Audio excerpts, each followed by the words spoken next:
Genesis chapter 18. The Lord appeared to Abraham near the great trees of Mamre, while he was sitting at the entrance to his tent in the heat of the day. Abraham looked up and saw 3 men standing nearby. When he saw them, he hurried from the entrance of his tent to meet them and bowed low to the ground. He said, "If I have found favor in your eyes, my Lord, do not pass your servant by. Let a little water be brought, and then you may all wash your feet and rest under this tree. Let me get you something to eat, so you can be refreshed and then go on your way, now that you have come to your servant." "Very well," they answered. "Do as you say." So Abraham hurried into the tent to Sarah. "Quick," he said, "get 3 seahs of the finest flour and knead it and bake some bread." Then he ran to the herd and selected a choice tender calf and gave it to a servant who hurried to prepare it. He then brought some curds and milk and the calf that had been prepared and set these before them. While they ate, he stood near them under a tree. "Where is your wife Sarah?" they asked him. "There in the tent," he said. Then one of them said, "I will surely return to you about this time next year, and Sarah, your wife, will have a son." Now Sarah was listening at the entrance to the tent, which was behind him. Abraham and Sarah were already very old, and Sarah was past the age of childbearing. So Sarah laughed to herself as she thought, "After I'm worn out and my Lord is old, will I now have this pleasure?" Then the Lord said to Abraham, "Why did Sarah laugh and say, 'Will I really have a child now that I am old?' Is anything too hard for the Lord? I will return to you at the appointed time next year, and Sarah will have a son." Sarah was afraid, so she lied and said, "I did not laugh." But he said, "Yes, you did laugh." When the men got up to leave, they looked down toward Sodom, and Abraham walked along with them to see them on their way. Then the Lord said, "Shall I hide from Abraham what I am about to do? Abraham will surely become a great and powerful nation, and all nations on earth will be blessed through him, for I have chosen him so that he will direct his children and his household after him, to keep the way of the Lord by doing what is right and just, so that the Lord will bring about for Abraham what he has promised him." Then the Lord said, "The outcry against Sodom and Gomorrah is so great, and their sin so grievous, that I will go down and see if what they have done is as bad as the outcry that has reached me. If not, I will know." The men turned away and went toward Sodom, but Abraham remained standing before the Lord. Then Abraham approached him and said, "Will you sweep away the righteous with the wicked? What if there are 50 righteous people in the city? Will you really sweep it away and not spare the place for the sake of the 50 righteous people in it? Far be it from you to do such a thing, to kill the righteous with the wicked, treating the righteous and the wicked alike. Far be it from you. Will not the judge of all the earth do right?"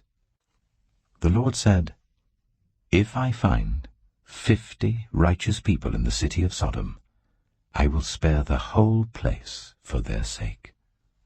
Then Abraham spoke up again, "Now that I have been so bold as to speak to the Lord, though I am nothing but dust and ashes, what if the number of the righteous is 5 less than 50?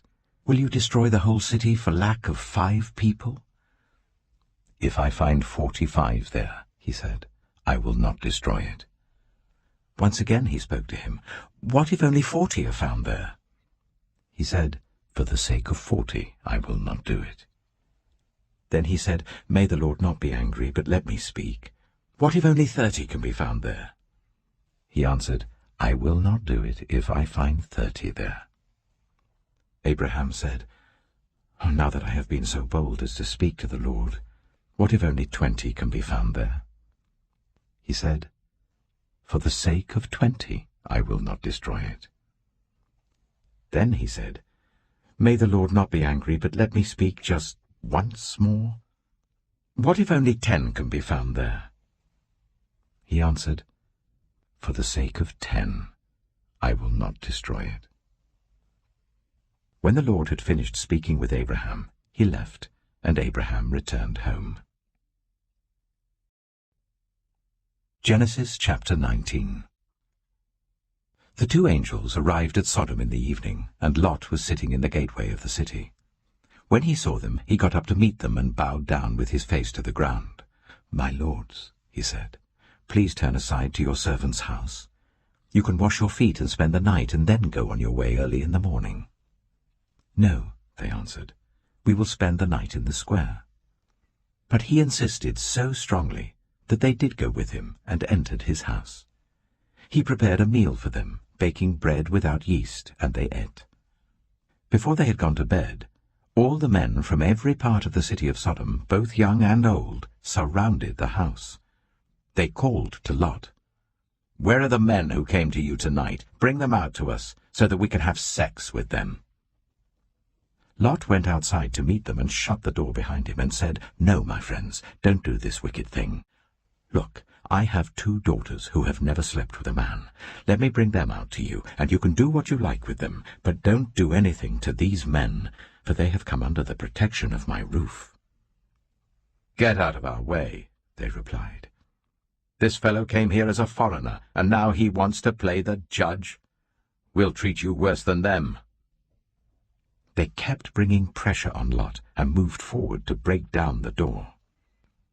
But the men inside reached out and pulled Lot back into the house and shut the door. Then they struck the men who were at the door of the house, young and old, with blindness, so that they could not find the door. The 2 men said to Lot, "Do you have anyone else here? Sons-in-law, sons or daughters, or anyone else in the city who belongs to you? Get them out of here, because we are going to destroy this place. The outcry to the Lord against its people is so great that he has sent us to destroy it." So Lot went out and spoke to his sons-in-law, who were pledged to marry his daughters. He said, "Hurry and get out of this place, because the Lord is about to destroy the city." But his sons-in-law thought he was joking.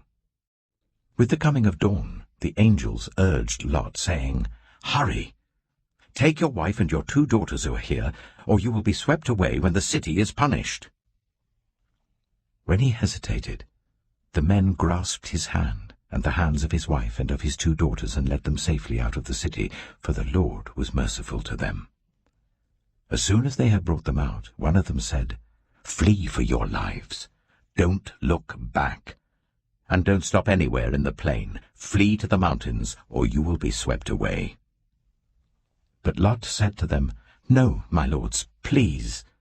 Your servant has found favor in your eyes, and you have shown great kindness to me in sparing my life, but I can't flee to the mountains. This disaster will overtake me, and I'll die.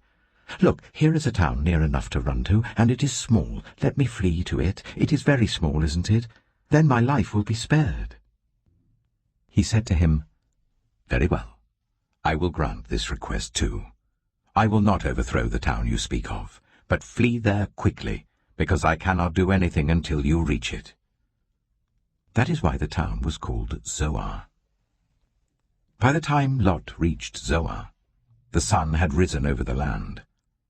Then the Lord rained down burning sulfur on Sodom and Gomorrah, from the Lord out of the heavens. Thus he overthrew those cities and the entire plain, destroying all those living in the cities and also the vegetation in the land. But Lot's wife looked back, and she became a pillar of salt. Early the next morning, Abraham got up and returned to the place where he had stood before the Lord. He looked down toward Sodom and Gomorrah, toward all the land of the plain, and he saw dense smoke rising from the land, like smoke from a furnace. So when God destroyed the cities of the plain, he remembered Abraham, and he brought Lot out of the catastrophe that overthrew the cities where Lot had lived. Lot and his 2 daughters left Zoar and settled in the mountains, for he was afraid to stay in Zoar. He and his 2 daughters lived in a cave. One day the older daughter said to the younger, Our father is old, and there is no man around here to give us children, as is the custom all over the earth. Let's get our father to drink wine, and then sleep with him and preserve our family line through our father." That night they got their father to drink wine, and the older daughter went in and slept with him. He was not aware of it when she laid down or when she got up. The next day the older daughter said to the younger, "Last night I slept with my father. Let's get him to drink wine again tonight, and you go in and sleep with him, so we can preserve our family line through our father." So they got their father to drink wine that night also, and the younger daughter went in and slept with him. Again he was not aware of it when she lay down or when she got up.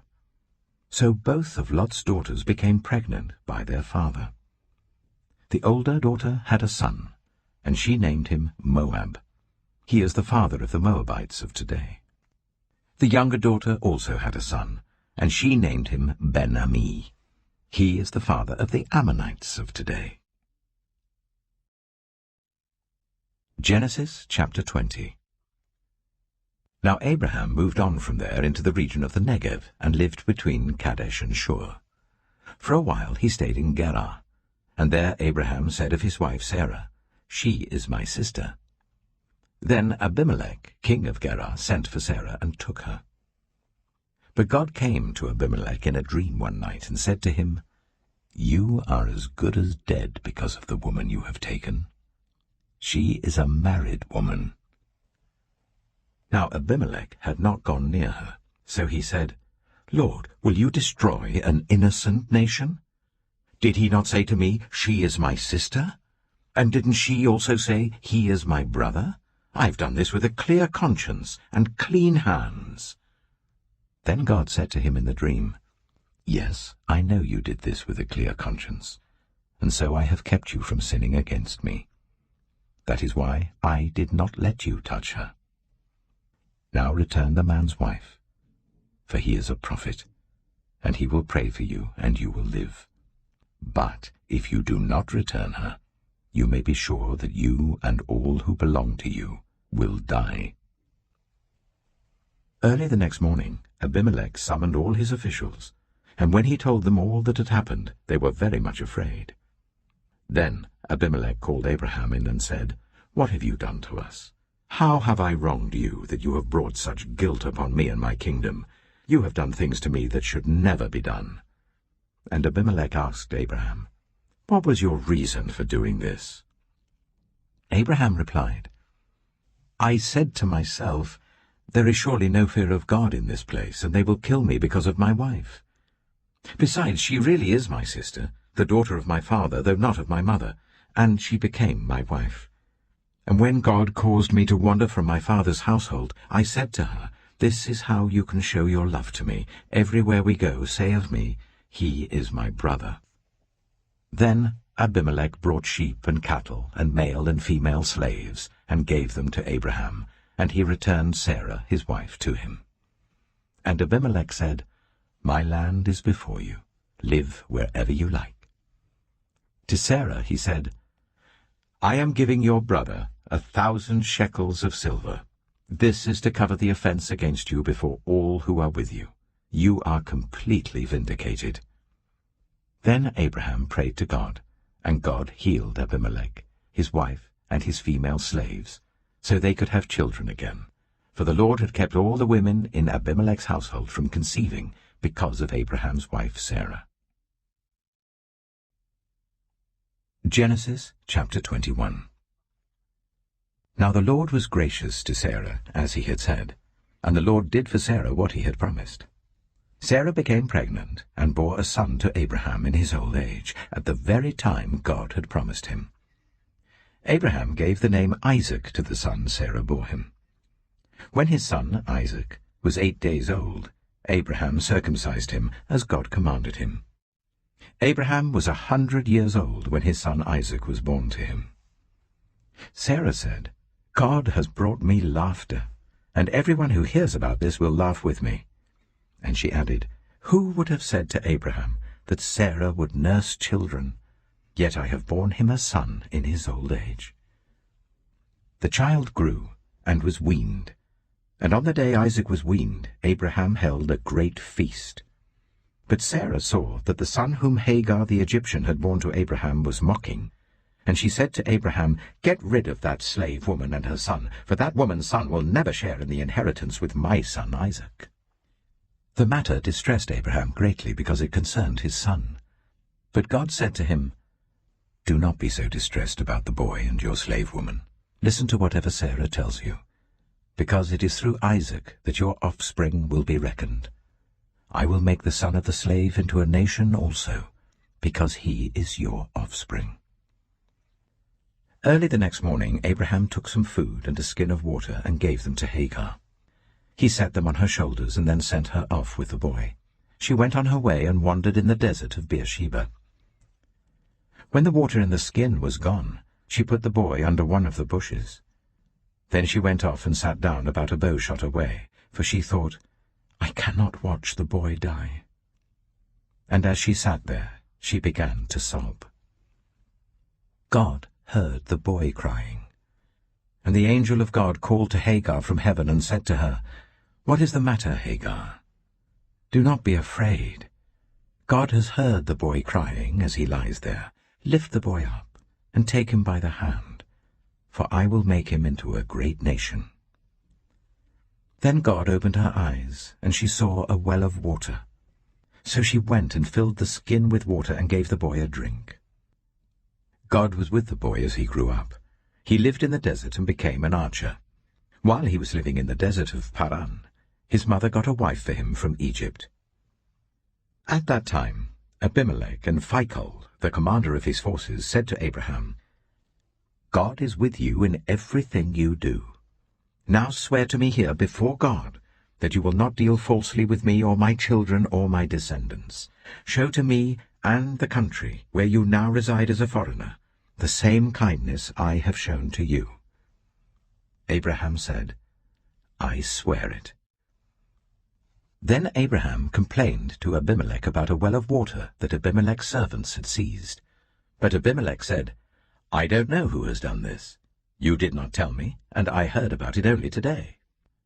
So Abraham brought sheep and cattle and gave them to Abimelech, and the two men made a treaty. Abraham set apart 7 ewe lambs from the flock, and Abimelech asked Abraham, "What is the meaning of these 7 ewe lambs you have set apart by themselves?" He replied, "Accept these 7 lambs from my hand as a witness that I dug this well." So that place was called Beersheba, because the 2 men swore an oath there. After the treaty had been made at Beersheba, Abimelech and Phicol, the commander of his forces, returned to the land of the Philistines. Abraham planted a tamarisk tree in Beersheba, and there he called on the name of the Lord, the eternal God. And Abraham stayed in the land of the Philistines for a long time. Genesis chapter 22. Sometime later, God tested Abraham. He said to him, "Abraham." "Here I am," he replied. Then God said, "Take your son, your only son, whom you love, Isaac, and go to the region of Moriah. Sacrifice him there as a burnt offering on a mountain I will show you." Early the next morning, Abraham got up and loaded his donkey. He took with him 2 of his servants and his son Isaac. When he had cut enough wood for the burnt offering, he set out for the place God had told him about. On the 3rd day, Abraham looked up and saw the place in the distance. He said to his servants, "Stay here with the donkey while I and the boy go over there. We will worship, and then we will come back to you." Abraham took the wood for the burnt offering and placed it on his son Isaac, and he himself carried the fire and the knife. As the 2 of them went on together, Isaac spoke up and said to his father Abraham, "Father?" "Yes, my son," Abraham replied. "The fire and wood are here," Isaac said. "But where is the lamb for the burnt offering?" Abraham answered, "God himself will provide the lamb for the burnt offering, my son." And the 2 of them went on together. When they reached the place God had told him about, Abraham built an altar there and arranged the wood on it. He bound his son Isaac and laid him on the altar on top of the wood. Then he reached out his hand and took the knife to slay his son. But the angel of the Lord called out to him from heaven, "Abraham! Abraham!" "Here I am," he replied. "Do not lay a hand on the boy," he said. "Do not do anything to him. Now I know that you fear God, because you have not withheld from me your son, your only son." Abraham looked up, and there in the thicket he saw a ram caught by its horns. He went over and took the ram and sacrificed it as a burnt offering instead of his son. So Abraham called that place, "The Lord will provide," and to this day it is said, "On the mountain of the Lord it will be provided." The angel of the Lord called to Abraham from heaven a second time and said, "I swear by myself, declares the Lord, that because you have done this and have not withheld your son, your only son, I will surely bless you and make your descendants as numerous as the stars in the sky and as the sand on the seashore. Your descendants will take possession of the cities of their enemies, and through your offspring all nations on earth will be blessed, because you have obeyed me." Then Abraham returned to his servants, and they set off together for Beersheba. And Abraham stayed in Beersheba. Some time later, Abraham was told, "Milcah is also a mother. She has borne sons to your brother Nahor. Uz the firstborn, Buz his brother, Kemuel the father of Aram, Kesed, Hazo, Pildash, Jiplaph, and Bethuel. Bethuel became the father of Rebekah. Milcah bore these 8 sons to Abraham's brother Nahor. His concubine, whose name was Rumah, also had sons, Teba, Gaham, Tahash, and Maacah. Genesis chapter 23. Sarah lived to be 127 years old. She died at Kiriath-arba, that is Hebron, in the land of Canaan, and Abraham went to mourn for Sarah and to weep over her. Then Abraham rose from beside his dead wife and spoke to the Hittites. He said, "I am a foreigner and stranger among you. Sell me some property for a burial site here, so I can bury my dead." The Hittites replied to Abraham, "Sir, listen to us. You are a mighty prince among us. Bury your dead in the choicest of our tombs. None of us will refuse you his tomb for burying your dead." Then Abraham rose and bowed down before the people of the land, the Hittites.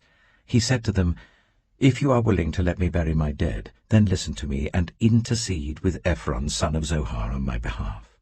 So he will sell me the cave of Machpelah, which belongs to him and is at the end of his field. Ask him to sell it to me for the full price as a burial site among you." Ephron the Hittite was sitting among his people, and he replied to Abraham in the hearing of all the Hittites who had come to the gates of his city. "No, my lord," he said, "listen to me. I give you the field, and I give you the cave that is in it. I give it to you in the presence of my people. Bury your dead." Again Abraham bowed down before the people of the land, and he said to Ephron in their hearing, "Listen to me. If you will, I will pay the price of the field. Accept it from me, so I can bury my dead there." Ephron answered Abraham, "Listen to me, my lord. The land is worth 400 shekels of silver. But what is that between you and me? Bury your dead." Abraham agreed to Ephron's terms, and weighed out for him the price he had named in the hearing of the Hittites, 400 shekels of silver, according to the weight current among the merchants. So Ephron's field in Machpelah, near Mamre, both the field and the cave in it, and all the trees within the borders of the field, was legally made over to Abraham as his property, in the presence of all the Hittites who had come to the gate of the city. Afterwards Abraham buried his wife Sarah in the cave in the field of Machpelah, near Mamre, which is at Hebron, in the land of Canaan. So the field and the cave in it were legally made over to Abraham by the Hittites as a burial site. Genesis chapter 24. Abraham was now very old, and the Lord had blessed him in every way. He said to the senior servant in his household, the one in charge of all that he had, "Put your hand under my thigh.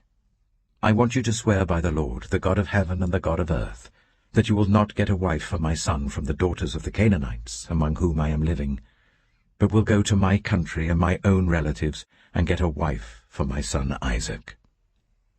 The servant asked him, "What if the woman is unwilling to come back with me to this land? Shall I then take your son back to the country you came from?" "Make sure that you do not take my son back there," Abraham said. "The Lord, the God of heaven, who brought me out of my father's household and my native land, and who spoke to me and promised me on oath, saying, 'To your offspring I will give this land,' he will send his angel before you, so that you can get a wife for my son from there. If the woman is unwilling to come back with you, then you will be released from this oath of mine. Only do not take my son back there." So the servant put his hand under the thigh of his master Abraham, and swore an oath to him concerning this matter. Then the servant left, taking with him 10 of his master's camels, loaded with all kinds of good things from his master. He set out for Aram Naharaim, and made his way to the town of Nahor. He made the camels kneel down near the well outside the town. It was toward evening, the time the women go out to draw water. Then he prayed, "Lord, God of my master Abraham, make me successful today and show kindness to my master Abraham. See, I am standing beside this spring, and the daughters of the townspeople are coming out to draw water. May it be that when I say to a young woman, 'Please let down your jar that I may have a drink,' and she says, 'Drink, and I'll water your camels too.' Let her be the one you have chosen for your servant Isaac. By this I will know that you have shown kindness to my master." Before he had finished praying, Rebekah came out with her jar on her shoulder. She was the daughter of Bethuel, son of Milcah, who was the wife of Abraham's brother Nahor. The woman was very beautiful, a virgin. No man had ever slept with her. She went down to the spring, filled her jar, and came up again. The servant hurried to meet her and said, "Oh, please, give me a little water from your jar." "Drink, my lord," she said, and quickly lowered the jar to her hands and gave him a drink. After she had given him a drink, she said, "I'll draw water for your camels too until they've had enough to drink." So she quickly emptied her jar into the trough, ran back to the well to draw more water, and drew enough for all his camels. Without saying a word, the man watched her closely to learn whether or not the Lord had made his journey successful. When the camels had finished drinking, the man took out a gold nose ring weighing a beaker and 2 gold bracelets weighing 10 shekels. Then he asked, "Whose daughter are you? Please tell me, is there room in your father's house for us to spend the night?" She answered him, "I am the daughter of Bethuel, the son that Milcah bore to Nahor." And she added, "We have plenty of straw and fodder, as well as room for you to spend the night." Then the man bowed down and worshipped the Lord, saying, "Praise be to the Lord, the God of my master Abraham, who has not abandoned his kindness and faithfulness to my master. As for me, the Lord has led me on the journey to the house of my master's relatives." The young woman ran and told her mother's household about these things. Now Rebekah had a brother named Laban, and he hurried out to the man at the spring. As soon as he had seen the nose ring and the bracelets on his sister's arms, and had heard Rebekah tell what the man had said to her, he went out to the man and found him standing by the camels near the spring. "Come, you who are blessed by the Lord," he said. "Why are you standing out here? I have prepared the house and a place for the camels." So the man went to the house, and the camels were unloaded. Straw and fodder were brought for the camels, and water for him and his men to wash their feet. Then food was set before him. But he said, "I will not eat until I have told you what I have to say." "Then tell us," Laban said. So he said, "I am Abraham's servant. The Lord has blessed my master abundantly, and he has become wealthy. He has given him sheep and cattle, silver and gold, male and female servants, and camels and donkeys. My master's wife, Sarah, has borne him a son in her old age, and he has given him everything he owns. And my master made me swear an oath, and said, You must not get a wife for my son from the daughters of the Canaanites in whose land I live, but go to my father's family, to my own clan, and get a wife for my son. Then I asked my master, What if the woman will not come back with me? He replied, The Lord before whom I have walked faithfully will send his angel with you and make your journey a success, so that you can get a wife for my son, from my own clan and from my father's family. You will be released from my oath if, when you go to my clan, they refuse to give her to you. Then you will be released from my oath. When I came to the spring today, I said, Lord God of my master Abraham, if you will, please grant success to the journey on which I have come. See, I am standing beside this spring. If a young woman comes out to draw water, and I say to her, Please let me drink a little water from your jar, and if she says to me, Drink, and I'll draw water for your camels too, let her be the one the Lord has chosen for my master's son. Before I finished praying in my heart, Rebekah came out with her jar on her shoulder.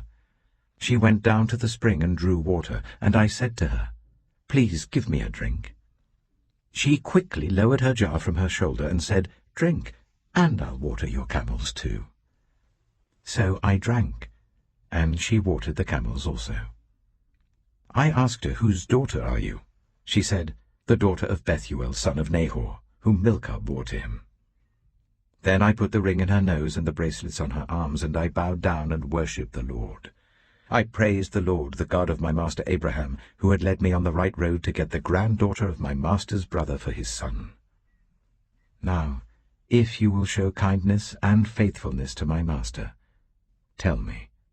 And if not, tell me, so I may know which way to turn. Laban and Bethuel answered, This is from the Lord. We can say nothing to you one way or the other. Here is Rebekah.